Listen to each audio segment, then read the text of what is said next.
Morning, everybody. Good to see you all. Day 13, almost 2 weeks. Very impressive. Cool. So we're going to continue exploring this concept of flow, and I think the contrast or the comparison between flow and mindfulness really boils down into um, an ethos, a spirit that exists within sort of both camps of mind work, I guess we can say.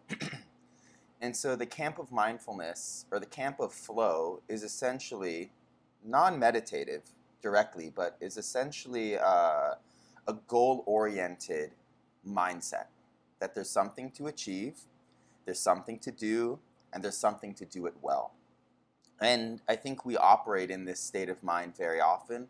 From this state of mind, the pressure of achievement in any manifestation, whether it's an achievement in career, an achievement in our meditation practice, achievement for our personal lives, for our bodies, for our finances, achievement comes with a certain pressure. And I think the contrast is that often we come to meditation to resolve or escape that very pressure, the pressure of needing to achieve all the time.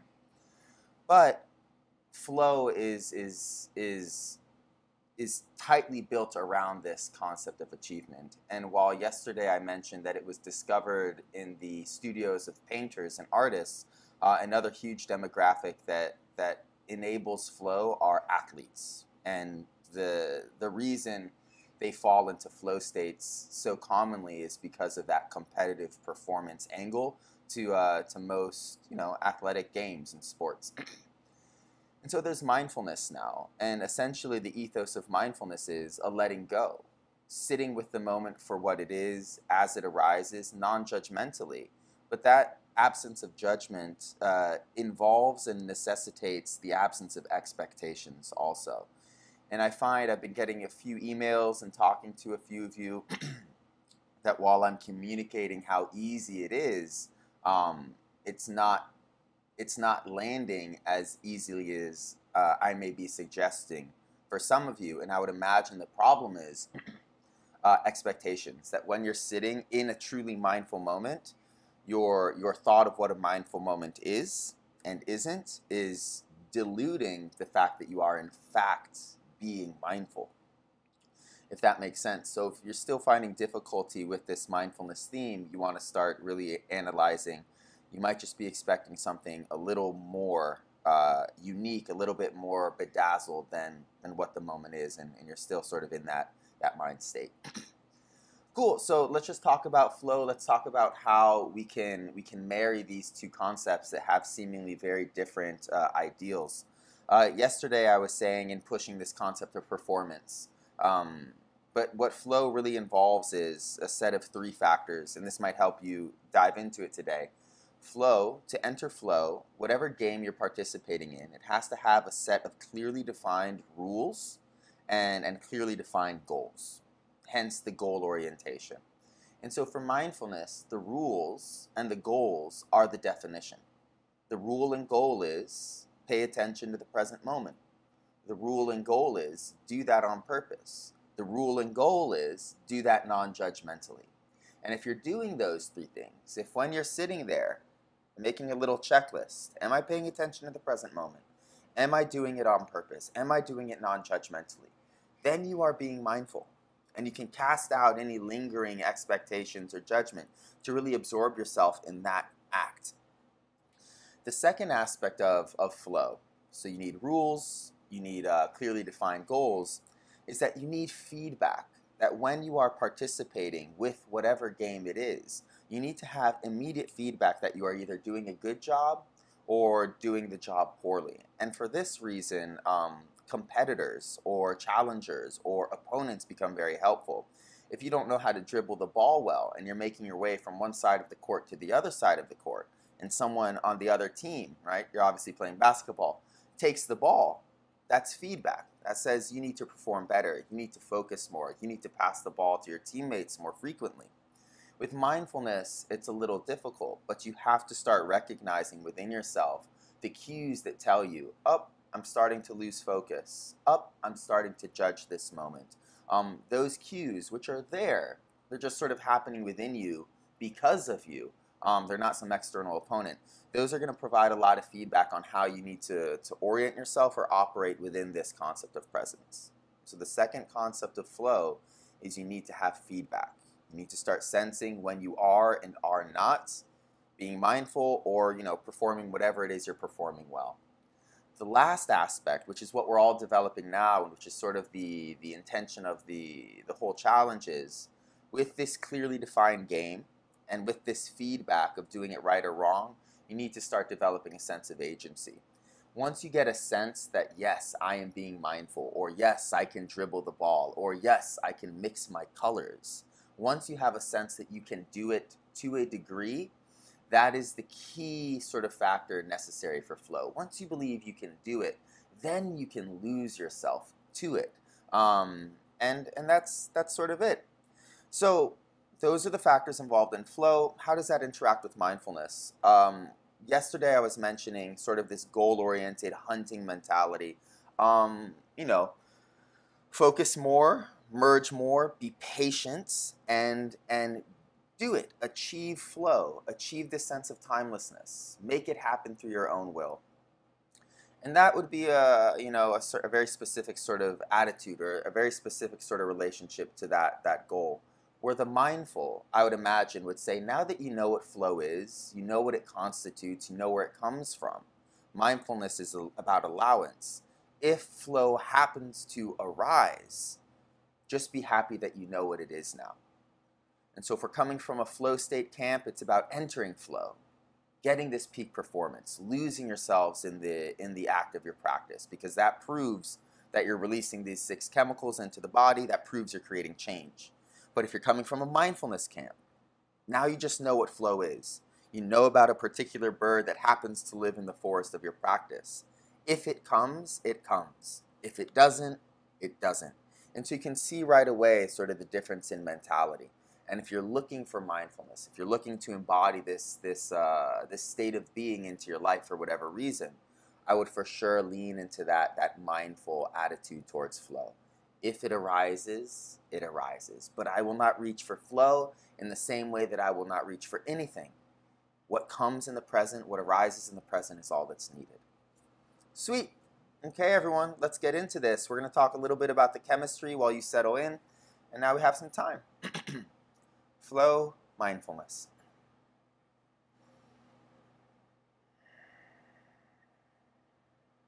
Comfortable seat.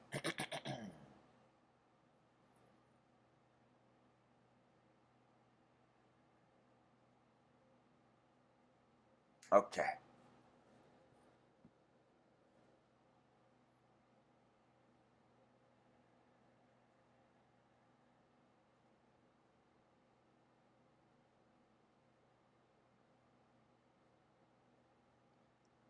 So we experience flow state through essentially a set of 4 experiences contained in an acronym, STER, S-T-E-R, S-T-E-R. When we feel selfless, that we have somehow lost track of our identity, lost track of our thoughts, lost track of our responsibilities, lost track of our opinions. Selflessness determines flow state. Timelessness determines flow state.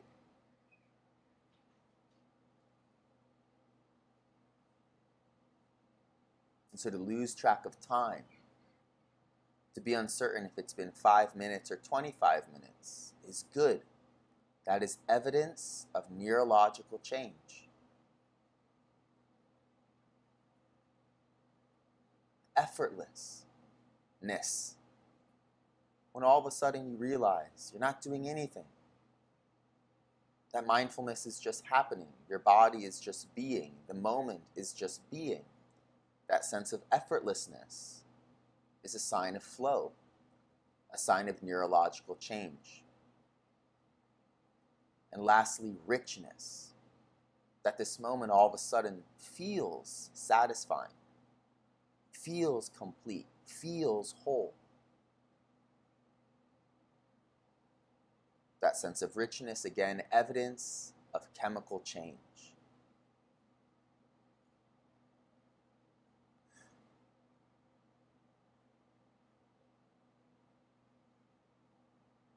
So the performance nature, or the performance-based nature of athletes and often artists supports entering this flow state. There's a pressure that has a positive impact.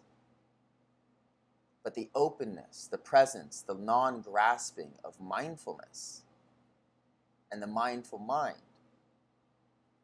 Let flow come. If it comes, it comes. If it doesn't, it doesn't. So you're going to choose what side of the fence you want to be on.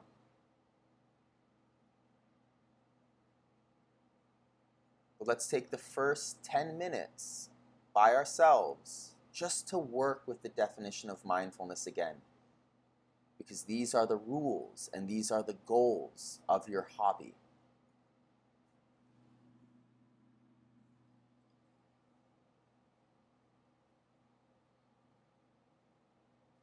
Slow breath. Mindfulness is paying attention to the present moment in any capacity.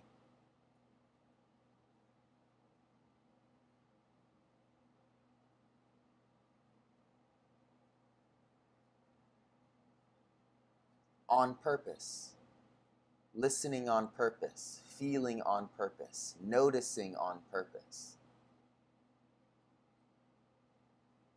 Non-judgmentally.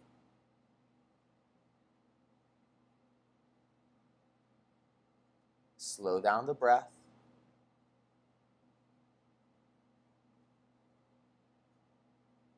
And commit to these simple rules.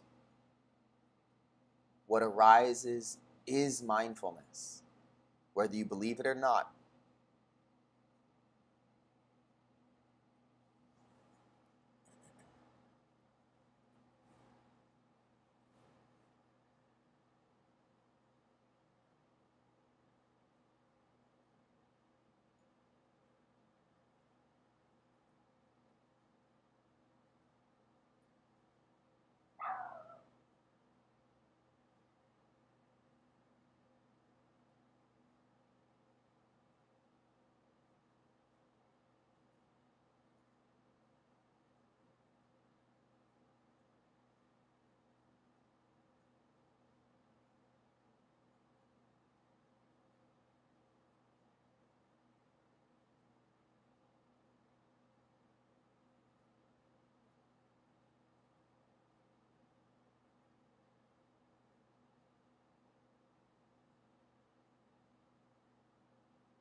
What is the feedback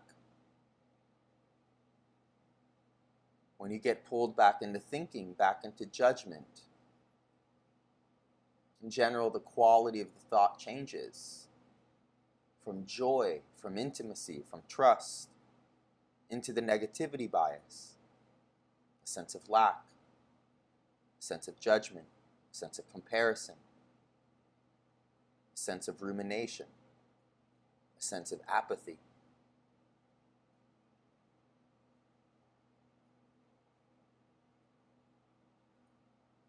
That bell of joy is the feedback telling you you are either present or lost in judgment of the present.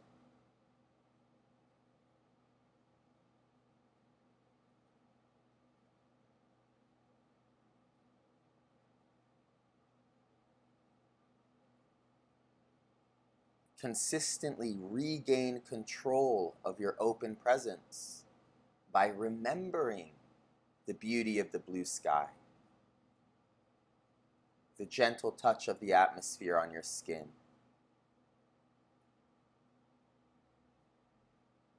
the ease in which your body operates, your lungs breathe, your kidneys filter, your stomach digests.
that shift into selflessness.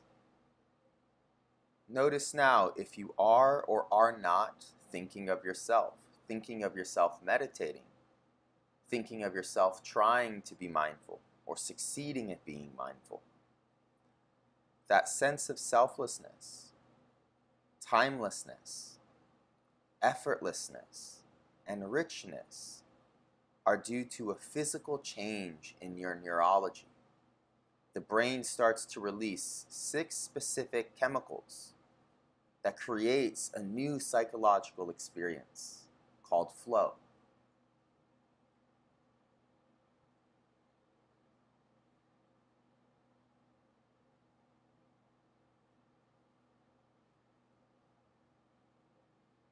These 6 compounds have essentially 3 effects. They support our sense of connectedness to ourselves, to our environment, and to others.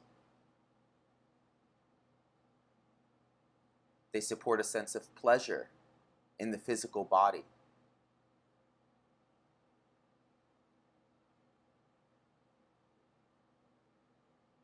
And they support our minds in cognition, triggering new neural pathways to permit thinking creatively about the same problems that present themselves day to day to day.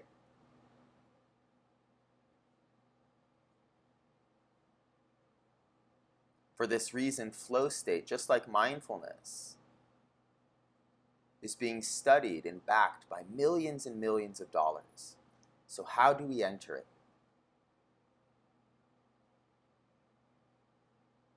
You have to start understanding when it is in fact you are being mindful. When that moment of non-judgmental presence actually arises within your field of mind.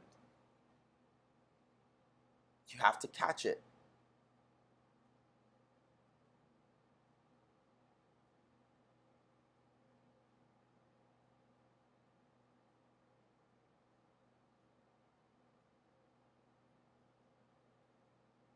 Slow down the breath.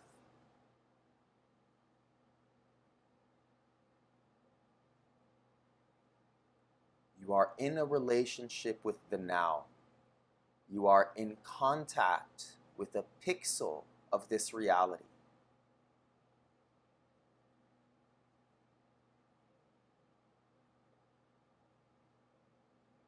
But this pixel has never happened before as it is happening now. The familiar birds outside your house have not sat on this tree in this pattern. The clouds in the sky have never settled in this shape. All the variables might be the same, but arranged as something new. And so you are with a new moment in this moment. Listening to one thing or everything.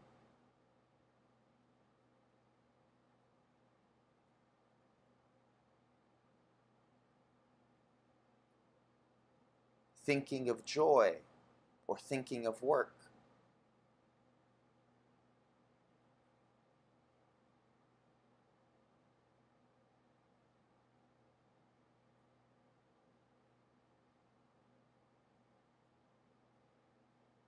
As long as you can embrace this and feel that you are openly with this ever-changing and unique moment of time and space, you are being mindful.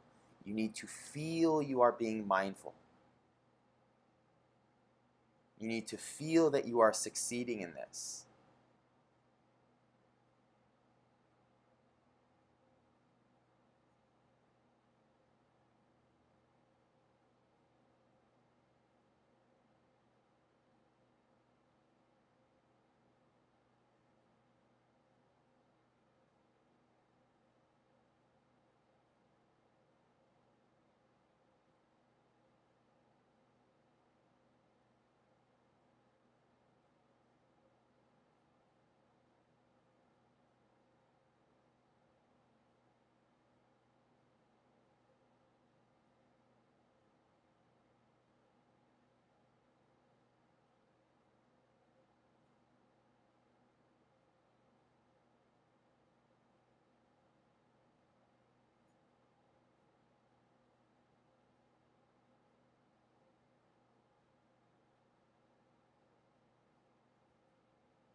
So feel you are mastering the skill of letting go. Mastering the skill of intimacy with now. Mastering the attitude of trust. Mastering the experience of original mind. Thoughtless, open embrace.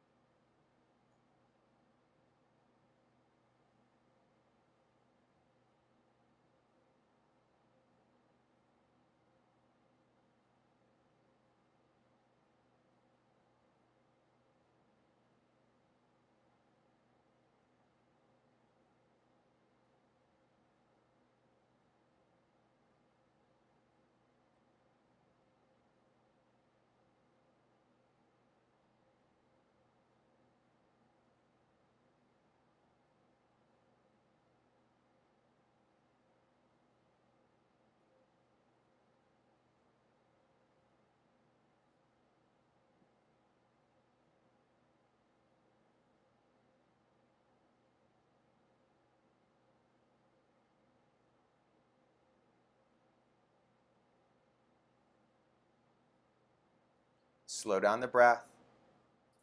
Last minute just to observe what's going on in your mind, what's happening in your practice. It would be helpful to start feeling that you can perform mindfulness, that you can arrange your thoughts, arrange your inner nature in a way that produces this experience fairly immediately of presence, non-judgmental presence.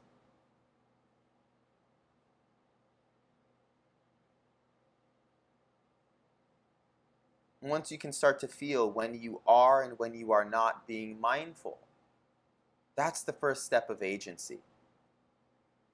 The first step in knowing how to play the game. The next step in the process in becoming a powerful mindfulness meditator is learning to commit yourself to that time in the game, to merge with the game, to merge with trust, to merge with letting go, to merge with intimacy, to merge with original mind. You think of the painter not eating or drinking or sleeping for days, merged with the acts of their art and craft. The same with the meditator. So take 3 more breaths, feeling that you are doing this right, because you can't really do it wrong. You are here.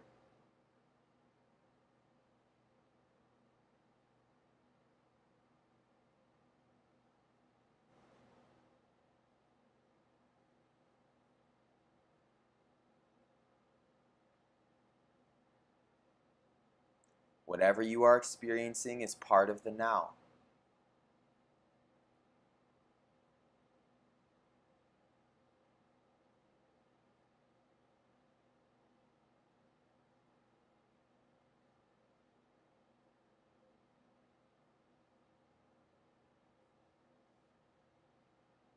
Selflessness.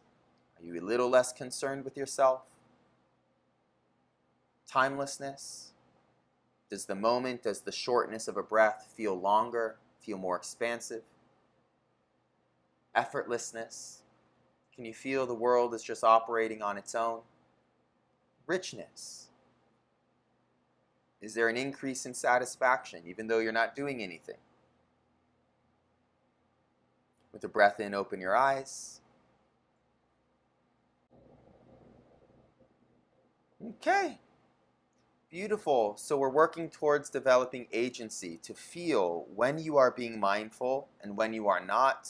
And again, that not, to feel like you are not being mindful, usually involves judgment and expectations. And so if at this point, around 2 weeks, there's still maybe a lot of confusion in relationship to what's happening, just take the day to think about it, the judgment and the expectations. Maybe observe how you judge, or how you expect of life or people or coworkers. that tenacity within the mind to judge and break things apart to fit our preference sets, it's a huge disruption to meditation.